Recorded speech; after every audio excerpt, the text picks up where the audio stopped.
The creation and promotion of female sexual dysfunction as a mental disorder seems like a textbook case of disease-mongering by the pharmaceutical industry, harkening back to the first DSM, Psychiatry's Diagnosis Manual, which listed frigidity as a mental disorder, along, of course, with homosexuality. The latest manifestation is hypoactive sexual desire disorder, a disease invented by drug companies. It's like when Prozac was about to go off patent, the company sponsored the creation of a new mental illness to market a drug called Serafem, which was simply Prozac repacked in a pink capsule.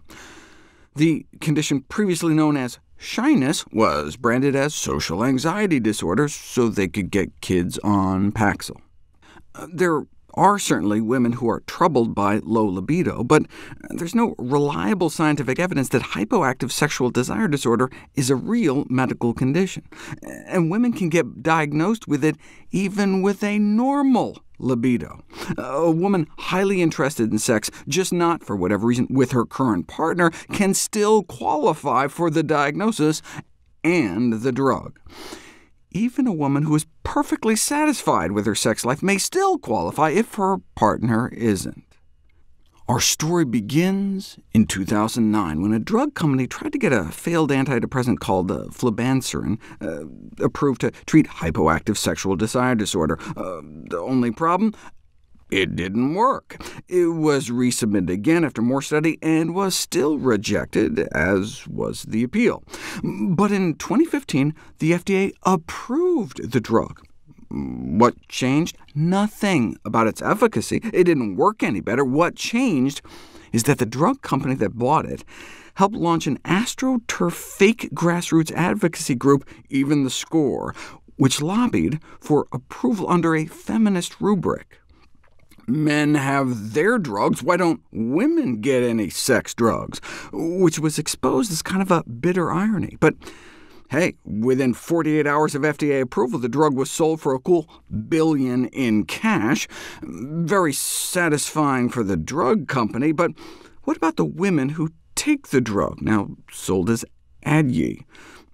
Not much. The drug just doesn't work as advertised. Yes, it may stimulate monkeys to groom each other more, but when researchers dug up the unpublished data about the drug, any clinical benefit was found to be marginal, and the drug was found to have significant adverse side effects. Besides being ineffective, it can be dangerous. Combining it with alcohol can cause dangerous hypotension and fainting, a problem so serious that the FDA put a black box warning on it, its most serious safety alert on the label, that of course no one reads. Even without alcohol, it can cause severe drops in blood pressure levels and cause sudden, prolonged unconsciousness. Now, serious side effects might be acceptable in some kind of cancer wonder drug or something, but are entirely unacceptable in a drug given to healthy women for an invented condition. Are there any safe and natural solutions? Well, there's lots of studies on diet and men's sexual health, but what about women's? I've previously explored the evidence about women with high cholesterol levels, reporting diminished sexual function across a number of dimensions. This could explain why a more plant-based diet, rich in a variety of whole plant foods, might be effective in ameliorating sexual function issues in women, as it does in men. More whole grains, beans, vegetables, and fruit, and less meat, dairy, and sugar associated with a reduced risk of erectile dysfunction.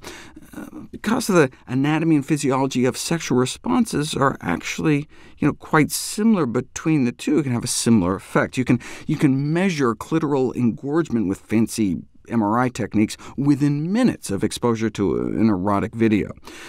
And we know now that lubrication is all about blood flow, too.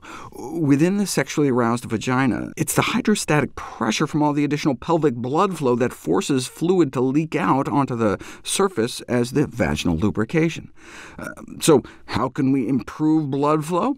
Well, the flavonoid phytonutrients in cocoa can help open up arteries, increasing pulse wave amplitude from this at baseline to this after drinking cocoa for 4 days, peaking at about 90 minutes after consumption.